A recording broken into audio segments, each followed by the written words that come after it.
No ar, mais um programa Questionamento Jurídico. Este programa é produzido pela BCC Television, www.bcctelevision.com. Acessem o nosso site e visitem lá os nossos conteúdos, tem muito conteúdo interessante para vocês.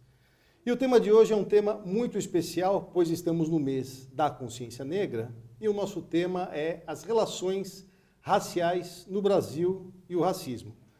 Será que o Estado brasileiro, sob o ponto de vista dos hábitos, dos valores, dos costumes, nós estamos evoluindo no sentido do respeito à dignidade da pessoa humana, no que toca às relações raciais? Sob o ponto de vista do aparato legislativo, desde a Lei Áurea, por assim dizer, que é a mais conhecida, reconhecida nos bancos escolares, será que houve uma evolução e uma efetiva preocupação do Estado no que toca ao respeito à igualdade racial? Para estudarmos e conhecermos um pouco mais sobre o assunto, eu tenho hoje aqui a doutora Sandra Molina, que é professora e advogada. Doutora Sandra, muito obrigado pela presença aqui conosco. Doutor Marcelo, quem agradece sou eu. Parabenizo, por essa iniciativa de fazer esse programa tão interessante, importante e necessário. E agradeço a oportunidade de falar desse assunto que deve ser pensado, tratado todos os meses do ano, obviamente, mas principalmente no mês da consciência negra, agora, novembro. Então, quem agradece sou eu. Muito obrigado, doutora. E eu começo com uma pergunta, enfim, como tudo começou, essa preocupação, por assim dizer, do Estado brasileiro, no que toca às relações sociais, o combate ao racismo, começou com a Lei Áurea mesmo, não foi? Como é que se deu o início, na verdade, dessa preocupação? Na verdade,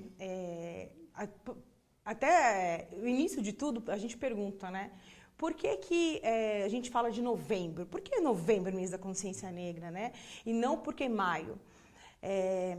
Na verdade, estudiosos e até parte do movimento negro entende que o 13 de maio foi, na verdade, uma libertação, entre aspas, uma libertação do ponto de vista formal.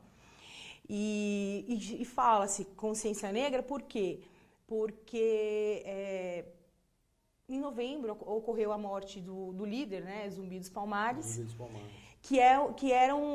E os quilombos, inclusive, que é onde o Zumbi dos Palmares morava, e articulava, eram focos de resistência.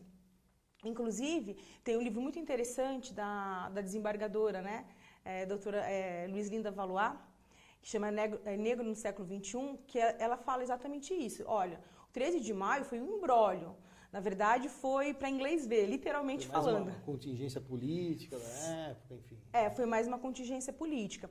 E, inclusive, nesse mesmo livro, ela questiona aquela lei dos sexagenários, lei do ventre livre. Porque, na verdade, por exemplo, lei do ventre livre. A mãe era escrava, o filho era livre. O que essa criança livre fazia sozinha? Ia para uma casa de acolhimento, que eles chamavam na época, virava órfã, ou então uma criança pedinte. Um idoso com 60 anos, há 100 anos atrás, que tinha passado a vida inteira sendo escravizado, o que ele faria? O que ele podia fazer com 60 anos? Nada também, não tinha mais como trabalhar. Muitas vezes eles tinham membros decepados, não enxergavam, enfim. Então, ela diz que nesse primeiro momento histórico, na verdade, o Estado brasileiro ele foi muito conivente com as práticas de racismo, com as práticas de exclusão do negro na sociedade. E ela, inclusive, aponta que, logo quando acabou a escravidão e que o Brasil começou a se modernizar, o Estado brasileiro optou em trazer imigrantes para cá e não aproveitar essa mão de obra que já existia aqui. Então, esse período de exclusão é o século XIX e o século XX. No finalzinho do século XX, o próprio Estado brasileiro ele já começa a reconhecer, e eu acredito que a Constituição Federal, que trouxe uma nova abordagem sobre cidadania, sobre direitos humanos, sobre direito da dignidade da pessoa humana, sobre igualdade, mas igualdade pensando não só a igualdade formal, mas a igualdade mesmo, surgiram movimentos e uma preocupação do Estado em minimizar essa exclusão que existia até então. É que, na verdade, todo esse movimento inicial foi de cima para baixo, né? A lei do ventre livre, ou seja, nunca houve uma...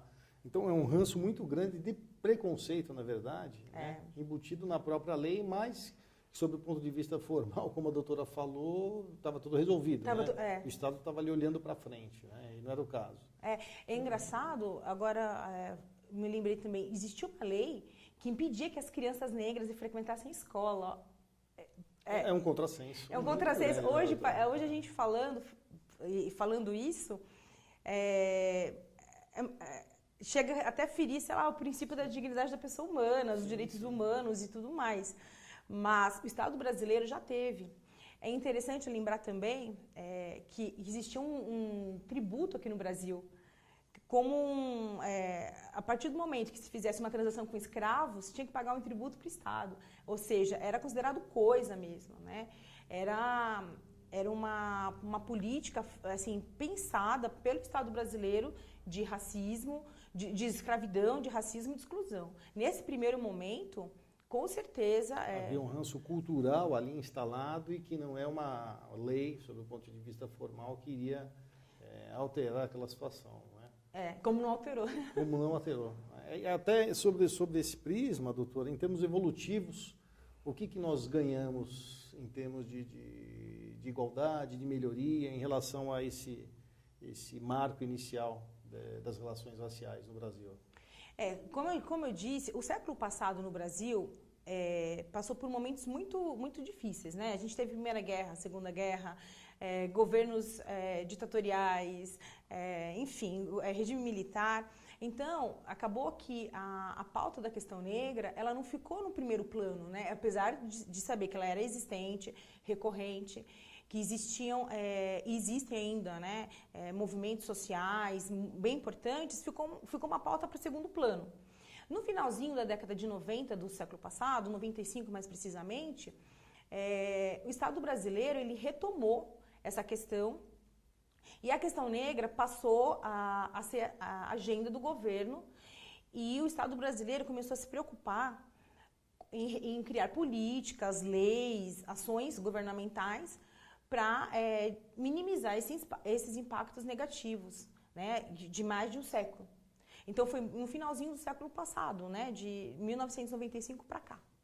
É que também, se a gente tem uma questão cultural instalada, isso não é um ato mecânico, né? Eu imagino a dificuldade. E sobre o ponto de vista do direito comparado, em relação aos outros países, a gente sofreu alguma influência no sentido para fazer o avançado, ou isso foi mais um movimento interno brasileiro dos movimentos negros, por assim dizer, no sentido de buscar uma igualdade, uma situação de melhoria para esse tipo de relação? O Brasil, doutor Marcelo, tem um problema muito sério, que a gente tem vergonha de dizer que a gente tem o racismo aqui, né? Algumas pessoas dizendo que nós vivemos numa democracia racial, por sermos extremamente miscigenados, acabam dizendo, não, racismo não existe, não... Mas a gente não precisa nem fazer estatística, né, olhar dados oficiais. A prática do cotidiano, na prática do cotidiano, a gente já percebe que isso acontece. Que é diferente dos Estados Unidos, né? Os Estados Unidos, eles são muito agressivos, né? Eles são agressivos, mas eles se reconhecem como tal, né? Como pessoas agressivas que são racistas. Aqui no Brasil a gente fala, não, a gente não é racista, eu até gosto de preto, né? O pior racismo é esse racismo velado, né? Que vem de uma forma subliminar, ele acaba sendo mais agressivo, porque ele é mais difícil de ser refletido, né? Exatamente. Como que eles falam? É um preto de alma branca, né? Preto de alma branca. Ele é preto, mas ele é legal, ele é um preto, mas ele é trabalhador, né? Olha, tem sempre uma adjetivação por trás. Por trás. Então, aqui o movimento negro, né, ele tem suas particularidades. Muitos dos movimentos negros aqui do Brasil colheram, né, beberam da fonte dos movimentos negros dos Estados Unidos, mesmo dos Panteras Negras. E, assim, pelo que, assim, o que eu estudei, pelo que eu vi mais, além das pautas, né, do movimento negro, o Brasil, existem movimentos negros, né? Tem vários aqui, várias entidades dentro do movimento negro, e que dialogam muito com os movimentos norte-americanos. Existem movimentos latinos, né? Existe um movimento bastante grande na Colômbia. Então, depende muito do movimento negro.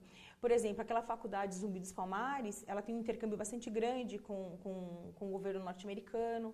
E aí vai dependendo mesmo do grupo que se estuda, mas com certeza tem diálogo, sim, com movimentos de outros países, com certeza. E esse diálogo, na verdade, tem colaborado, porque aqui nós temos uma situação, esses movimentos em nenhum momento eles foram, por assim dizer, mais extremados, no sentido da defesa da causa negra. Isso, de certa forma, colabora pelo fato comparado com a experiência americana, por exemplo. Isso, de certa forma, no entendimento da doutora, colabora para que seja mais difícil esse acesso, ou não, faz parte, na verdade, da nossa cultura, dos nossos hábitos, dos nossos valores, uma situação de uma reflexão mais apaziguadora, por assim dizer, desse encaminhamento da discussão. Como que a doutora visualiza essa situação dos movimentos negros que surgiram aqui, ou talvez por falta de uma maior publicidade, né? Eles não avançaram de forma mais significativa, ainda que num passado mais distante. Foi aquilo que eu te falei. Existem muitas ações que são feitas, né? Desde a década de 60, de 50, do século passado, o próprio Teatro Experimental no Rio de Janeiro, a Educafro aqui em São Paulo, Gueledés, que é mais específico para mulheres negras. Enfim, hoje a gente tem vários movimentos relacionados às comunidades tradicionais, que são os quilombolas. Então, existe um movimento negro, ele existe, ele é forte, ele só tem pouca visibilidade ainda. Talvez nunca foi pauta, foi agenda, né, de Estado, no sentido de dar mais visibilidade, mas ele existe, com certeza. Eu acho que ele pode melhorar a partir do momento que se reconheça a questão racial aqui no Brasil, que ela é uma questão forte, que ela é uma questão séria, complexa, muito complexa. Pode ser pensado de vários pontos de vista, né? Hoje o nosso foco aqui é o direito, mas você pode pensar do ponto de vista religioso, do ponto de vista cultural, enfim. E, na minha opinião, o que falta é ganhar visibilidade, mas ganhar visibilidade até porque não é a pauta que interessa para quem, né, pode divulgar esses eventos. E, paralelamente, a sociedade como um todo precisa ficar mais sensível com relação a essas questões raciais. Me parece que até sob um ponto de vista didático e pedagógico, porque não é só... muitas vezes, quando, infelizmente, o assunto vem à tona, ele vem sob a forma de que houve uma agressão, houve alguma prática racista. Então, isso parece, às vezes, que fica muito pontual na questão de uma determinada questão comportamental, né? Por exemplo, um artista sofreu um determinado ato racista, ou um jogador de futebol que sofreu uma determinada ação, mas muitas vezes nós temos isso na política, na economia, nas ações de marketing, no mercado, o que é um funcionário de boa aparência, por exemplo, né? Que é uma coisa tão enraizada na nossa cultura, mas que tem lá no fundo, né, um interesse subliminar que muitas vezes ele é nocivo a uma situação de igualdade, né?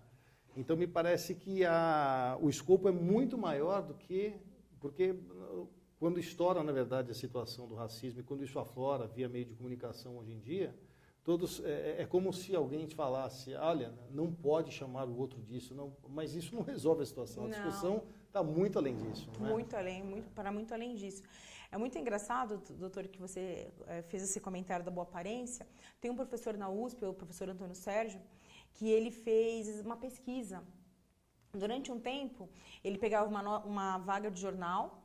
Vamos supor, eu preciso de uma digitadora que tem experiência há 6 meses com digitação, por exemplo. E ele recrutava 2 pessoas, uma pessoa branca e uma pessoa negra. E fazia isso para vários cargos. E normalmente, por algum motivo, né, entre aspas, que a gente entre aspas não sabe explicar, as melhores vagas ficavam sempre para as pessoas brancas. Então, aí ele desenvolveu essa pesquisa mostrando que essa questão realmente da boa aparência é uma forma de você excluir, de você fazer pregar um racismo de forma velada mesmo. E é grave porque vem ao encontro do que a doutora colocou. Nós não nos reconhecemos como racistas, né? Como uma sociedade racista. Então, talvez esse seja o primeiro ponto de dificuldade no sentido de ampliar essa discussão. Porque ninguém é racista e aí vem a questão do preto de alma branca, que é algo absurdo, mas é fato que existe no meio social. A gente não pode negar essas experiências, não é ruins, não é, doutora? Não, com certeza. E é engraçado também, falando da questão de artistas, né, que são atacadas, principalmente artistas mulheres, né, que são atacadas nas redes sociais, né, a Thaís Araújo, a Cheryl Menezes e a mesma Majô, aquela belíssima jornalista. Sim, sim. E é engraçado que elas, pensando na condição econômica do país e mesmo dentro das carreiras que elas escolheram, elas estão na Globo, né? Elas não são qualquer tipo de artista, elas são artistas da Globo, as 3. E mesmo assim, ou seja, eu estou dizendo isso porque a Globo é uma referência. Elas são bem-sucedidas. E mesmo sendo bem-sucedidas, elas não escaparam do racismo. São mulheres negras, bem-sucedidas. Teve recentemente agora a cantora Preta Gil. Eu vi uma situação também que houve me parece que houve uma prisão em flagrante de um menor que havia feito uma ameaça em rede social envolvendo a questão racial, né? E muito bem colocado pela doutora, e são pessoas negras, quer dizer, e num mundo tão heterogêneo como é a nossa sociedade, que é tão heterogênea, né? Em termos de situação econômica, aí eu me pergunto, e aquelas pessoas menos favorecidas ou mais sofridas, como seria a formatação adequada, até que ponto ela tem condição de se insurgir, né, contra essa cultura instalada?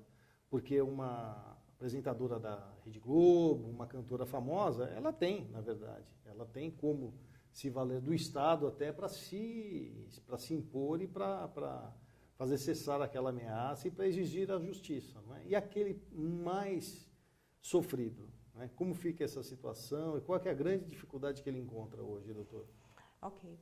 É engraçado que você falou da Preta Gil, até na minha dissertação, no mestrado, eu coloco no começo eu coloco uma letra de uma música do próprio Gilberto Gil, que ele foi fazer um show dele, e ele não pôde entrar porque ele estava sem crachá. E os seguranças pensavam que o Gilberto Gil fosse um ladrão. Que loucura. É verdade, ele tem uma música que ele fala sobre isso. E ele não pôde entrar no próprio show, aí ele teve que criar toda uma situação para dizer, oi, eu sou o artista. E eu achei isso muito emblemático e coloquei iniciando a dissertação, eu coloquei isso, né? Exatamente para deixar isso bem claro que não importa se você é rico, se você é pobre, mas a pessoa negra, ela tem essa dificuldade. E, como eu disse, na minha opinião, o mais difícil realmente é você entender vamos supor, quando a pessoa fala assim para você, olha, você é um preto de alma branca, você tem que falar, escuta, o que você quer dizer com isso? Você sabe que isso é um racismo, você sabe que você está falando... Tem que questionar. Você tem que questionar. Então, isso é óbvio que tem que ter um aparato legal, que o Estado brasileiro melhorou nesse sentido, obviamente, precisa melhorar mais, mas melhorou. Mas tem que ter uma conscientização das pessoas também. E a gente sabe que na prática, né, doutor, até como advogados, que o Estado ele nos oferece direitos, mas a gente tem que lutar por eles. Tem que brigar por cada vírgula de cada artigo, né? Cada letra, cada inciso, cada parágrafo, cada vírgula, a gente tem que brigar por eles. E a gente só briga a partir do momento que a gente tem consciência de que a gente tem aquele direito. É fato, é o mais importante. Né? Então, a primeira coisa, no meu entendimento, olha, eu preciso diagnosticar quais são as práticas racistas, eu preciso diagnosticar que isso não é bacana e eu preciso diagnosticar que alguma coisa tem que ser feita porque isso não pode ser repetido. Correto. Doutora, nós vamos a um rápido intervalo e em breve retornaremos com o tema de hoje, relações raciais no Brasil. Voltamos já.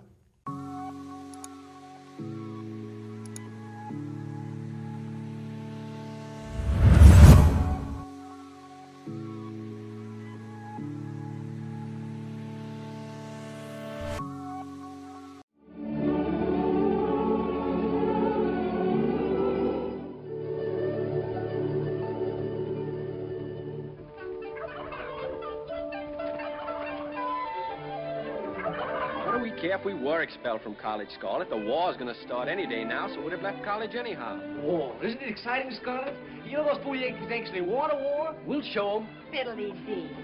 War, war, war.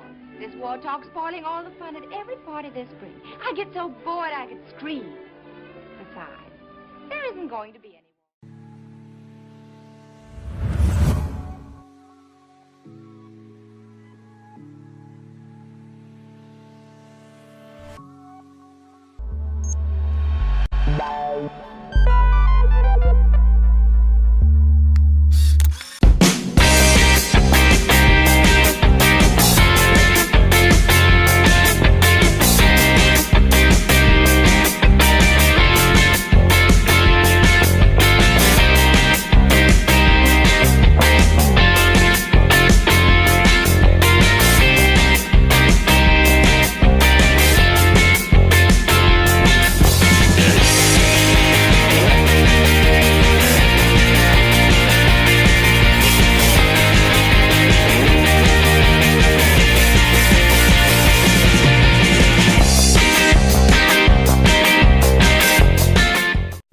Olá, eu estou aqui para lhe apresentar Drogas, o Início do Fim, de autoria do Dr. Bernardo Campos Carvalho, advogado criminalista com mais de 35 anos de experiência na área.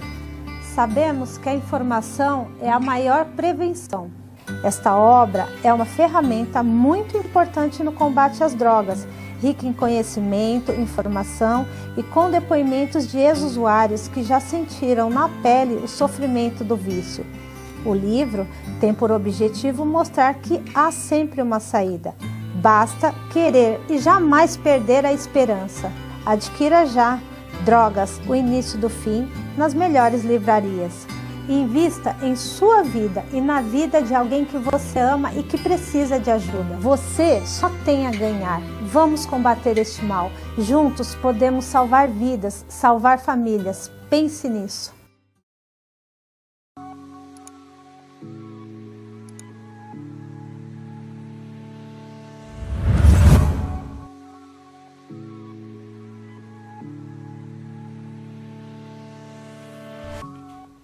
A dica de hoje é o Pilates como uma atividade física.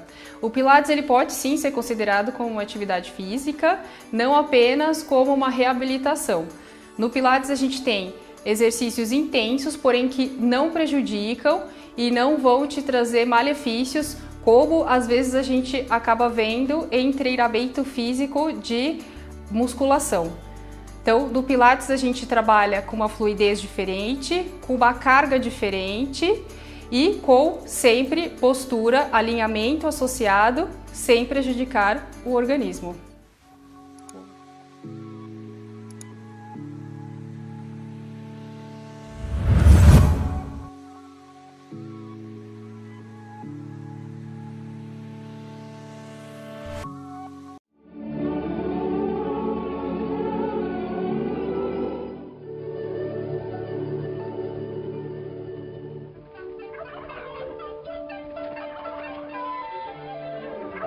What do we care if we were expelled from college, Scarlett? The war's gonna start any day now, so we'd have left college anyhow. War. Isn't it exciting, Scarlett? You know those fool Yankees think they want a war? We'll show 'em. Fiddly-dee. War, war, war. This war talk's spoiling all the fun at every party this spring. I get so bored I could scream. Besides, there isn't going to be any war.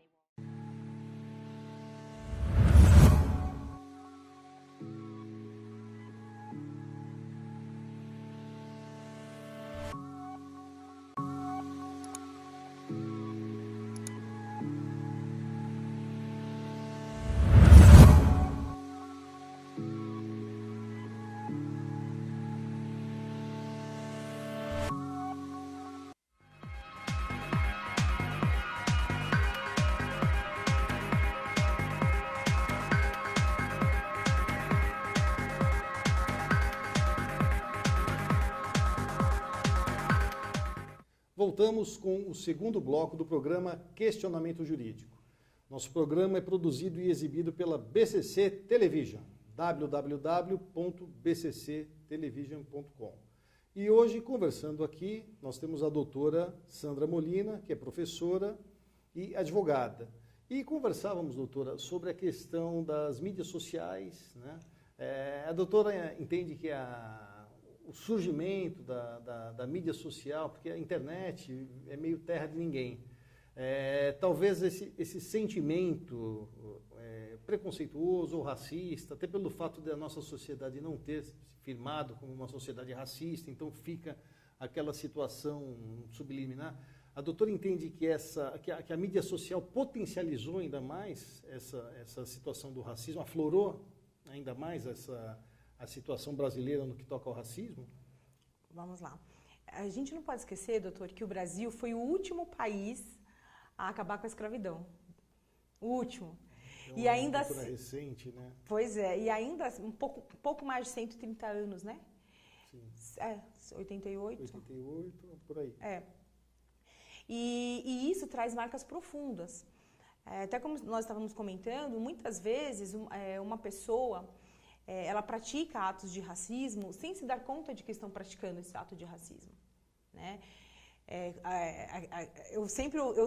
Eu cresci ouvindo de vizinhos aquela expressão. Chegava domingo à noite, a pessoa falava assim: vamos dormir para acordar porque amanhã, segunda-feira, é dia de branco. Amanhã é dia de branco, é verdade. Então, são falas naturalizadas na nossa cultura. Então, a gente ainda tem uma cultura que muitas vezes a gente reproduz nas práticas culturais mesmo o racismo sem perceber.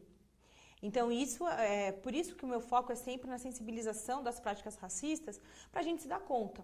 E até fazer um paralelo com as questões ambientais. Então, por exemplo, na nossa época, era comum a gente comer um milho e jogar no chão. Hoje em dia, vai fazer isso perto de uma criança. Exatamente. Né? Hoje, os desenhos, a programação infantil, por assim dizer, nas escolas, hoje isso é muito mais difundido, não é? Mas eu observo o mundo dos desenhos. Hoje eles são desenhos politicamente corretos, né? Eu, com 45 anos, eu me recordo da época em que alguém, no desenho, o sujeito tropicava numa pedra, caía e o resto dava risada. Né? Hoje seria... Hoje, cuidado, ali tem uma pedra, você pode se machucar, né? Então, até sob o ponto de vista das relações raciais, como a doutora entende e como avançar com esse dilema? Nós temos hoje crianças, na verdade, é uma nova cultura, e temos dentro de casa, na verdade, pais, via de regra, preconceituosos, ou se esse não for o termo adequado, que tem essa carga cultural, né, de um preconceito enraizado.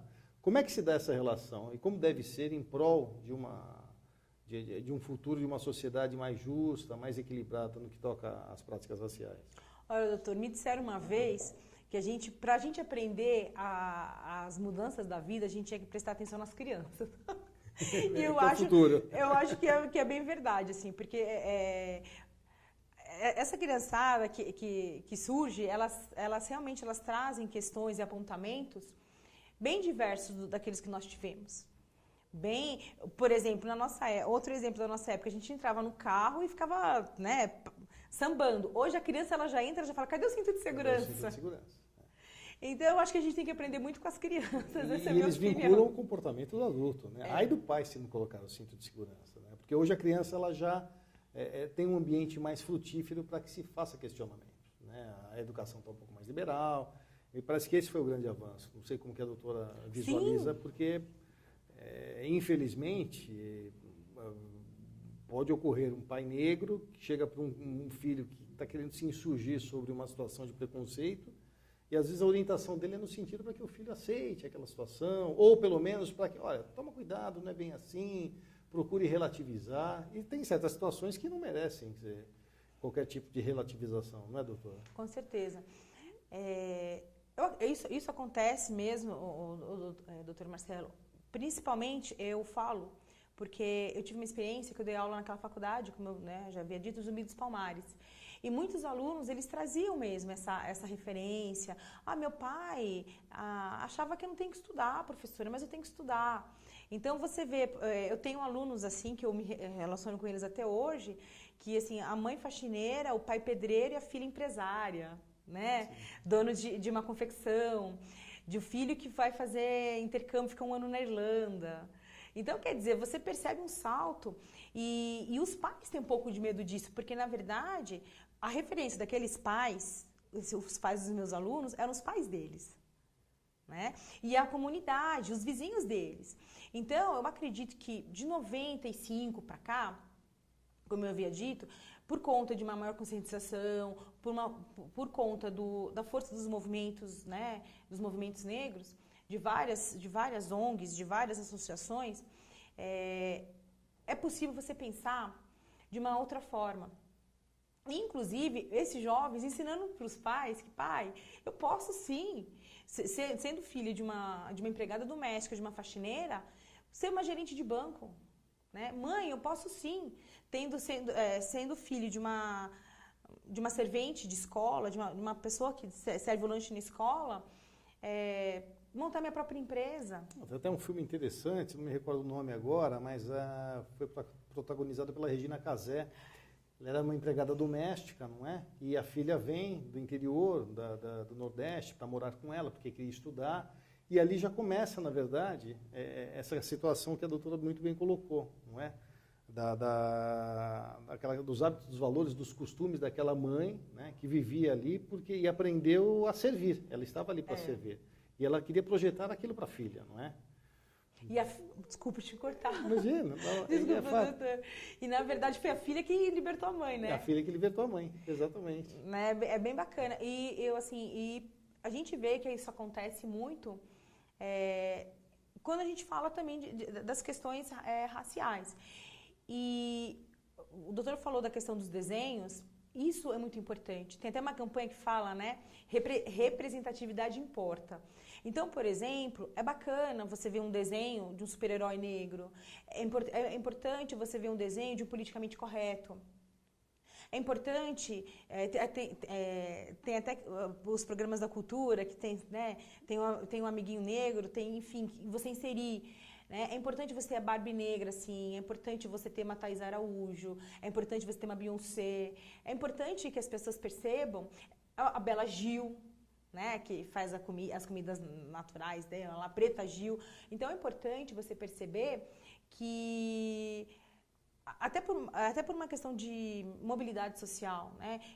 Se uma criança ela tem desejo de ser, por exemplo, uma chefe de renome como a Bela Gil, ela sendo negra, ela tem que começar a criar mecanismos, obviamente, muitos outros, né? Estou falando só da questão da autoestima e de identidade, para falar, eu vou ser que nem ela.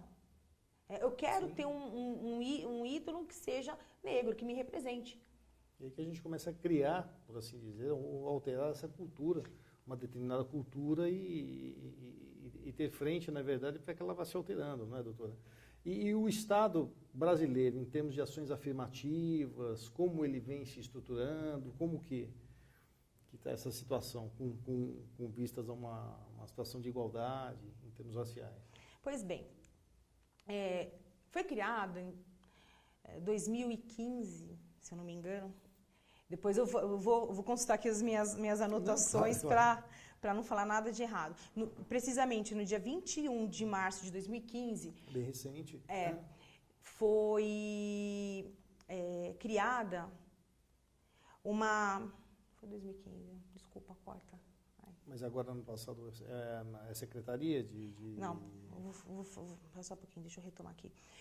Recentemente, doutor, foi criada uma secretaria em âmbito federal chamada CEPIR, que ela cuidava de questões raciais, só que não só raciais com relação a negros, né? Raciais pensando também nos indígenas, em outros grupos, por exemplo, ciganos, enfim.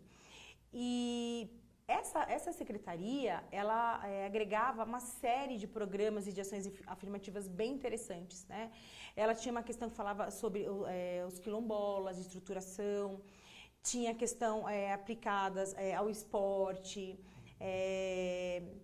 Aliás, é muito interessante ver, né, como os atletas negros se destacaram nessas últimas Olimpíadas. Sim, muito importante. O Brasil ficou na frente do Canadá. Olha, Primeira vez que eu vejo isso, né, e para Olimpíadas também. Então, houve investimento nesse sentido. E essa secretaria ela tinha status de ministério. Agora, em setembro deste ano, ela foi extinta, né, menos de um mês atrás.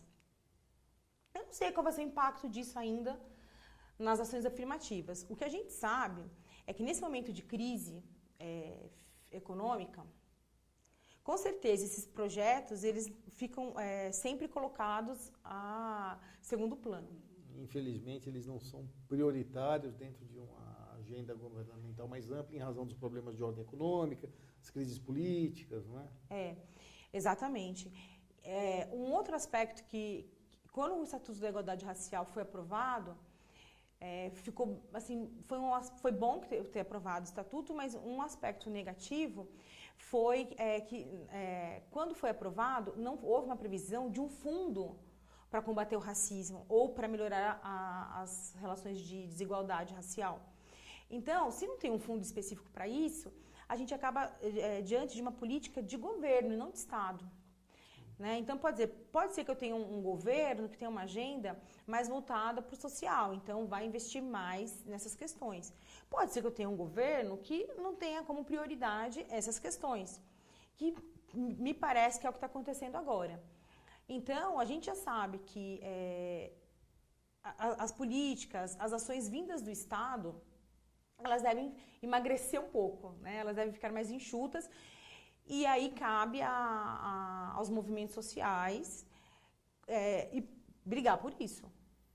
Sim, porque hoje a gente pode ter um aparato legislativo, mas esse aparato legislativo não faz por si só alterar a cultura instalada, não é, doutor? Eu sei que em São Paulo tem lei que combate, tem uma lei estadual que combate crimes raciais em diversas circunstâncias, não sei se outros estados da federação também têm, mas o que me parece que é de suma importância é o caráter pedagógico, didático, do aprendizado diário, a educação. Educação, penso que é primordial, não adianta a lei que vai coibir determinada prática, a gente precisa, na verdade, que daqui, quem sabe, 10, 20, 30, 40 anos, quem sabe o neto do Marcelo, o neto da Sandra, fala, nossa, que loucura, na época do meu avô tinha uma lei que dizia que você não podia xingar outra pessoa de negro, tinha lei para dizer que homem não pode bater em mulher, o que é uma loucura, né? Ter lei para isso, né? Quem sabe a gente consiga, num dia, chegar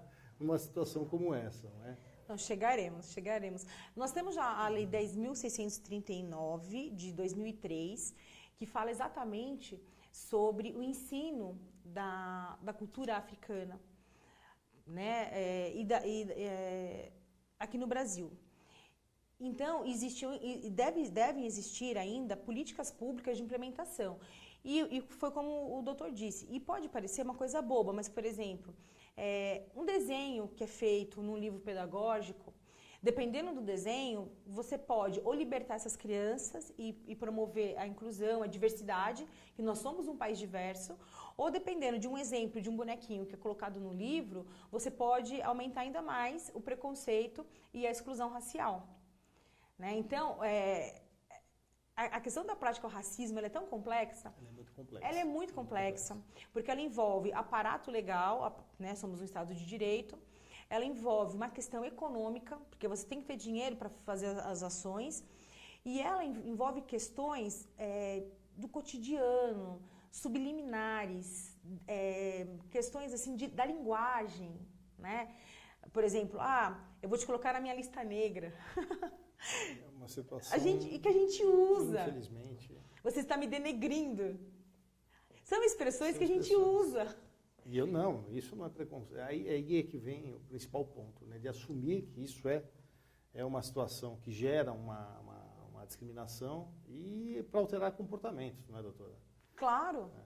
E para finalizar, infelizmente, o nosso tempo está chegando ao fim, eu gostaria das considerações finais da doutora no sentido de que para onde caminha, na verdade, as relações raciais no Brasil, né, quais são os cenários possíveis e até em relação aos institutos, às ONGs ou outras, até órgãos governamentais, né, que discutem essas questões e que trabalham a questão das relações raciais no Brasil. Se a doutora tiver os endereços também para nos passar. Bom, diante desse momento de crise, que eu já falei, crise econômica, não vai adiantar esperar muito do governo. E isso para qualquer situação, qualquer história. Então, vamos arregaçar as mangas e trabalhar. Né? Eu listei aqui alguns movimentos sociais importantes e eu acho que é importante que você siga as páginas, as redes sociais, que se intere mais do assunto. Primeiro ponto, tem que haver uma sensibilização das práticas racistas. Né? A gente não pode mais naturalizar comportamentos e expressões, né? Sei lá, eu já citei várias aqui, preto de alma branca, ele é preto, mas é meu amigo. A lista negra. A lista negra, segunda-feira é dia de branco. Então, aquela ali tem cabelo de bombril, sabe? Essas coisas assim. Então, primeiro, a gente tem que começar a prestar mais atenção nas nossas práticas cotidianas. Discurso, comentários, e pensar que nós temos uma herança racista, que nós escravizamos essas pessoas e que nós temos na nossa cultura elementos de racismo muito forte e que a gente tem que combater, né? Segundo, vamos aprender com as crianças. Vamos aprender com os novos. Vamos aprender com as crianças, que elas nos ensinam muitas coisas, né? Práticas que a gente, muitas práticas, como nós já havíamos dito, consideradas como comuns. Não, mas você não pode falar isso, você não pode matar esse bicho, você não pode fazer de tal forma, né? Você fala, opa, pera lá, essa criança está me ensinando a fazer uma coisa, deixa eu prestar mais atenção nela. Reivindicar aqueles direitos que já estão postos, né? Que já existem, através de, sei lá, de pressão social mesmo, se for o caso, até judicializar uma questão, se for necessário. E de repente, se você gosta da questão racial, se você se incomoda, se acha que tem que mudar alguma coisa, tem os grupos, os movimentos para acompanhar. Eu vou citar apenas alguns aqui. Tem o pessoal da Educafro, que é uma ONG que trabalha muito com a questão do acesso ao ensino. Tem cursinho, eles têm uma política de inserção na universidade, porque na sociedade que nós vivemos, né, capitalista, industrial, uma forma de você ascender socialmente é pelo estudo. Pelo estudo. Né? Então, uma ONG que garanta que você tem acesso à educação e que você se mantenha estudando, já dentro desse cenário, já contribui bastante. Tem a GLE10, que a GLE10 ela é um instituto mais voltado para a mulher negra, que aborda várias questões, né? Tem a questão da representatividade, a questão do machismo misturado com racismo. Elas têm uma página belíssima, elas publicam coisas maravilhosas, então também é bom para acompanhar. Da OAB tem a Comissão da Igualdade Racial, inclusive aqui em São Paulo. Nós temos essa comissão aqui na OAB. Nós vamos inaugurar o ano que vem um grupo de pesquisa de relações étnico-raciais e multidisciplinar lá na Anhanguera, Campo Limpo. Muito bom, interessante. Não só com curso de Direito, né? O curso de Direito e outros cursos também, é multidisciplinar. E tem um Círculo Palmarino, que fica no Imbu, que é uma reunião que acontece, que é um foco de discussão, de resistência às práticas de racismo, e uma vez por mês eles fazem um sarau. Todas essas pessoas que eu citei, tem rede social, tem páginas no Facebook, dá para acompanhar e verificar o que está acontecendo aí. E combater, né? Vamos combater o racismo. E combater com reflexão, com ponderação, não é? Com diálogo, na verdade, e com respeito. Claro. Tudo começa pelo respeito, não é? Doutora Sandra Molina, infelizmente chegamos ao fim do nosso programa. Eu gostaria de imensamente agradecer. Quero contar, já sinta-se convidada para que venha aqui outras vezes, para dar continuidade a esse trabalho tão bonito e tão significativo para a nossa sociedade e de um tema de suma importância. Muito obrigado mesmo. Quem agradece sou eu. Uma boa tarde. E fiquem com a gente e nos acompanhem nas redes sociais. www.bcctelevision.com. Até a próxima.